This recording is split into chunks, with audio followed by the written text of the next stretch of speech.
నమస్తే, welcome to కిరాక్ కబుర్లు. రాత్రిపూట ఆకాశంలో మిలమిలా మెరిసే నక్షత్రాలు ఉదయాన్నే మాయమైనట్లు గ్లామర్ ప్రపంచంలో ఒకప్పుడు రఫాడించిన ఎంతో మంది సినీ తారలు వెలుగులు తగ్గాక చీకటిలోకి విసిరేయబట్టారు. అలాంటి వారి కథ వింటే ఎవరి హృదయమైనా ద్రవిస్తుంది. తెలియకుండానే కన్నీటి చుక్కలు రాలిపడతాయి. అవును, సినిమా రంగం ఎప్పుడూ ఒక మాయాజాలమే. అక్కడ ఎత్తుపల్లాలను గమనిస్తూ ఆర్థిక క్రమశిక్షణతో అడుగులు వేస్తేనే చివరి వరకు నిలబడగలం. తెలుగు సినిమా స్వర్ణ యుగంలో కె మాలతి అంటే ఓ సంచలనం.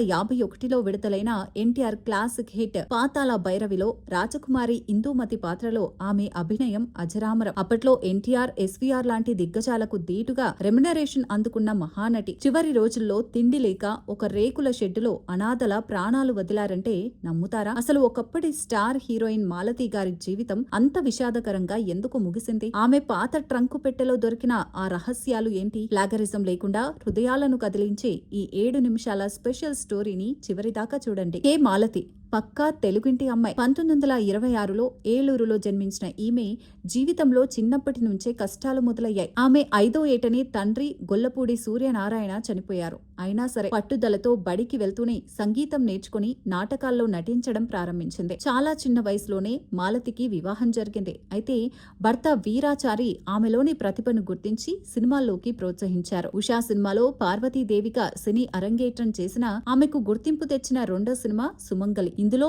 ఆమె పాడిన వస్తాడే మా బావ అనే పాట ఏళ్ల తరబడి ప్రేక్షకుల పెదవులపై నాట్యం చేస్తూనే ఉంది. ఆ తర్వాత మామ మచ్చింద్ర, గుణసుందరి, రత్నకుమారి వంటి చిత్రాలతో దూసుకెళ్లారు. నందమూరి తారక రామారావు గారితో కలిసి నటించిన పాతాళ భైరవి అఖండ విజయాన్ని అందుకుని మాలతి గారికి తిరుగులేని స్టార్డమ్ తెచ్చిపెట్టింది. కానీ చిత్రంగా ఈ సక్సెస్ ఆమె కెరీర్ కు కలిసి రాలేదు. సినిమా విడుదలయ్యాక దాదాపు 3 ఏళ్ల పాటు ఆమెకు అవకాశాలు రాలేదు. ఆ తర్వాత కాళహస్తి మహత్యంతో రీ ఎంట్రీ ఇచ్చిన హీరోయిన్ గా ఆఫర్లు తగ్గిపోయి చిన్న పాత్రలు, ఆఖరికి ఎన్టీఆర్ కు సోదరిగాను నటించాల్సి వచ్చింది. విజయం వచ్చినప్పుడు ఆర్థిక క్రమశిక్షణ లేకపోవడం, వచ్చిన సంపాదనను ఇష్టం వచ్చినట్లు ఖర్చు చేయడంతో ఆమె ఇబ్బందుల్లో పడ్డారు. అదే సమయంలో భర్త వీరాచారి మరణించడంతో మాలతి మానసికంగా, ఆర్థికంగా పూర్తిగా కుంగిపోయారు. 1979లో వచ్చిన శ్రీ తిరుపతి వెంకటేశ్వర కళ్యాణం ఆమెకు ఆఖరి చిత్రంగా మిగిలిపోయింది. చూసారుగా, వెండితెరపై కోట్లు సంపాదించి వేలాది మంది నీరాజనాలు అందుకున్న ఒక రాజకుమారి కాలం కలిసిరాక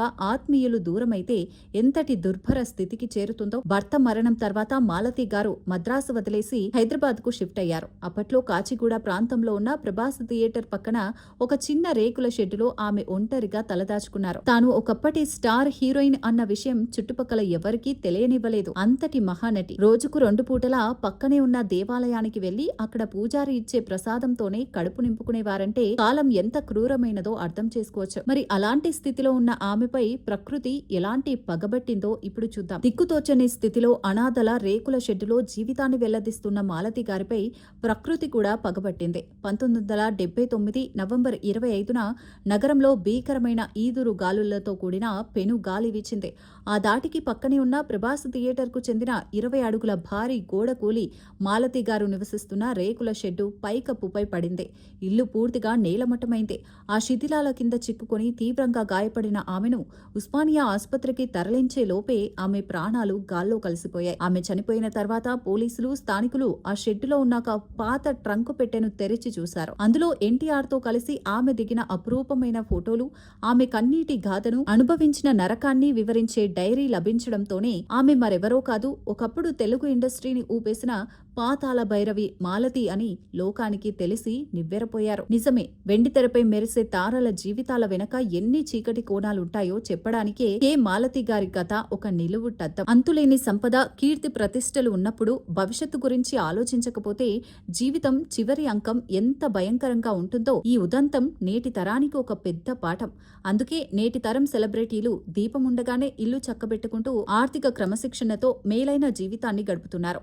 ఒక అద్భుతమైన నటి ఇలా అనాథల రేకుల షెడ్డులో ప్రాణాలు వదలడం చిత్రసీమ చరిత్రలోనే ఒక చెరపలేని శోకం. మరి నటి మాలతి గారి ఈ హృదయ విదారక గాథపై మీ అభిప్రాయాన్ని కింద కామెంట్ రూపంలో తెలియజేయండి. ఇలాంటి మరిన్ని interesting, emotional and rare stories కోసం ఇప్పుడే మా కిరాక్ కబుర్లు ఛానల్ ని లైక్ చేయండి, షేర్ చేయండి, సబ్స్క్రైబ్ చేసుకోండి. Thank you.